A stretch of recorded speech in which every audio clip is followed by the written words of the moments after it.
सलमान भाई यहाँ की थोड़ी झाड़ू लगा दे जब तक मैं बराबर में ये बकरा बांध देता हूँ। बकरा ईद ईद की रौनकें, बकरा ईद ईद की रौनकें। कुर्बानियों के ये दिन देखो आए, कुर्बानियों के ये दिन देखो आए। बकरा उगाए ऊँट गलाए।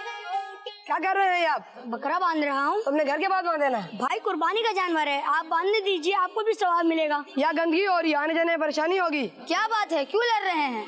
ये हमारा दरवाजे के पास आने जाने के रास्ते में बकरा बांध रहे हैं। ये कोई बात तो नहीं, एक तो आपने उनके घर के आगे बकरा बांधा और दूसरा उन्हीं पर गुस्सा कर रहे हैं। कुर्बानी करना नेकी का काम है, लेकिन कुर्बानी की आड़ में अपने पड़ोसियों को तकलीफ देना बहुत बुरी बात है।